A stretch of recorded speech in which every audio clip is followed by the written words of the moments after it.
지난 11월 9일 국회 본회의에서 노동조합법, 방송법, 한국교육방송공사법, 방송문화진흥회법 개정안이 통과됐습니다.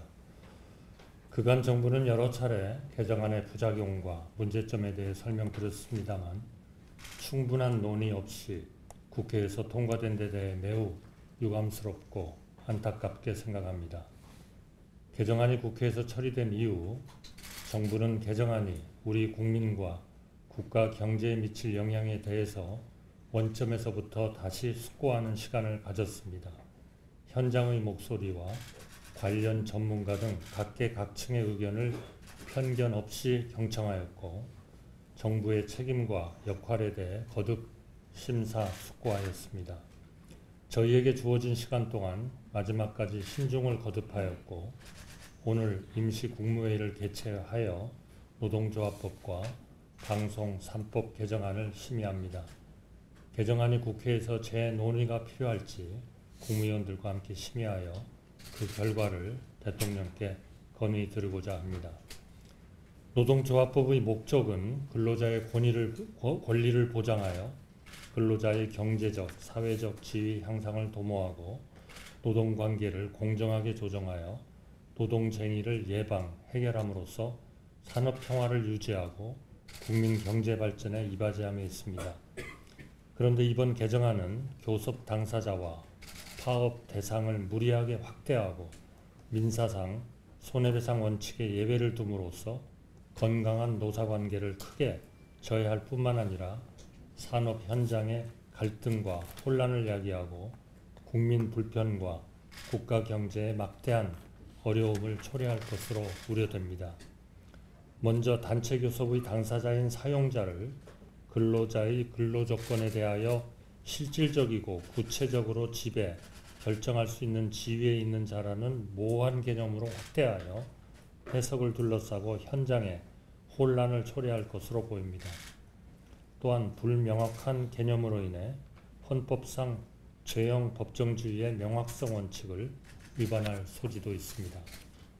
아울러 노동쟁의 대상이 크게 확대됨에 따라 그동안 조정이나 사법적인 절차, 공식적인 중재기구 등을 통해 해결해 오던 사안까지도 모두 파업을 통해 해결을 시도하는 것이 가능해지게 되었습니다.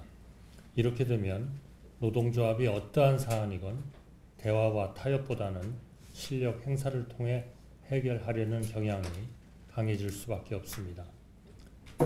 다수의 불법 행위로 인한 손해배상 책임은 공동으로 연대해서 져야 한다는 것이 민법상 대원칙입니다.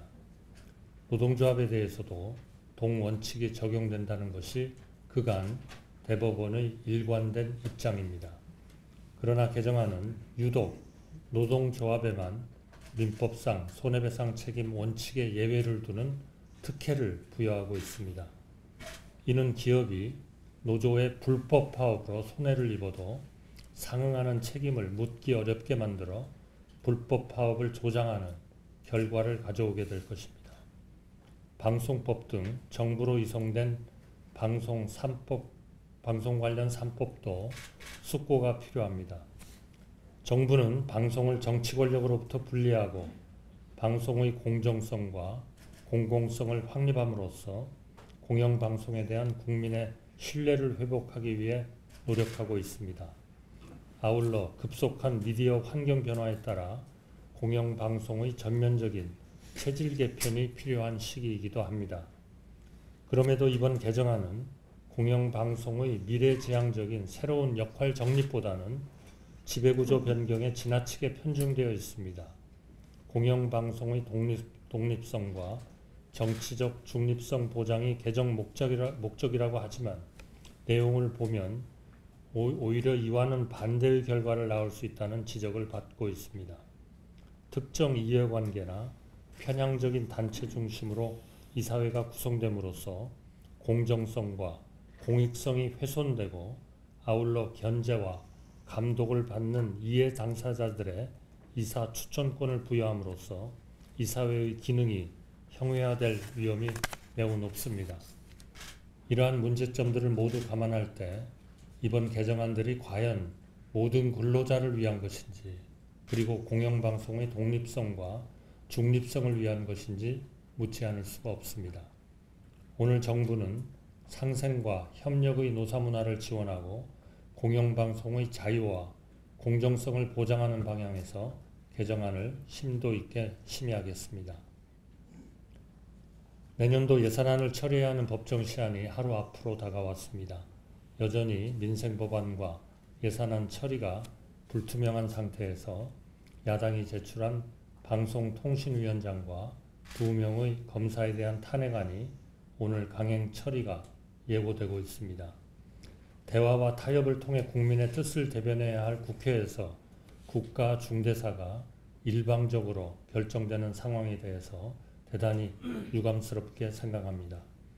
그 무엇보다도 민생 법안과 내년도 예산안이 우선하여 처리되어야 합니다. 오로지 민생과 경제를 위해 합심해 주시기를 국회에 간곡히 요청드립니다.